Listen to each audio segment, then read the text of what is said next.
Vítajte u ďalšieho videa. Ešte predtým, než vám ukážem, ako to vyzerá celé hotové a zriedené, podelím sa s vami trochu o nášho šialenstva ešte priamo vo výrobe.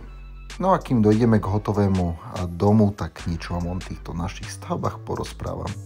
Sú veľmi výnimočné.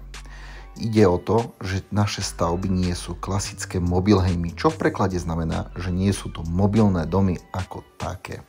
Väčšina mobilných domov, aj keď sú celoročne obyvateľné, sú rekreačné.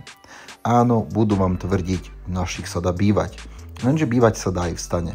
Hlavný rozdiel je v tom, že naše stavby nie sú mobilhejmy, majú plnú projektovú dokumentáciu a jedná sa o klasické rodinné domy, montované rodinné domy.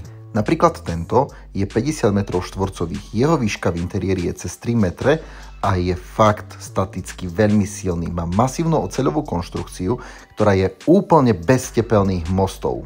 Všetky steny sú montážne a steny sú sadrokartonové. Výška v interiéri je cez 3 metre a v podlahe a v strope vás chráni 300 mm izolácie.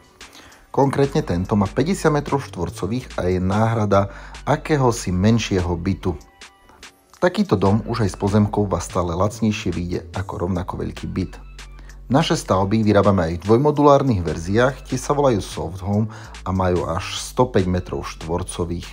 Premyslené sú fakt do detailu, dokonca ešte aj priečky sú akusticky vytlmené. No a pokiaľ ťa zaujímajú naše špeciálne stavby za fakt výhodné ceny, dovolím si tvrdiť, že sú to ceny klasických mobilných domov, aj napriek tomu, že toto nie je mobilný dom ako taký. Tak si určite nezabudni pozrieť aj video dvojmodulárnej stavby, ktoré sme zverejnili nedávno. Kódy má modulárne domy na bývanie. A ak nám hodíš odber, budeme ti vďační, pomôže nám to rásť a neprídeš o novinky.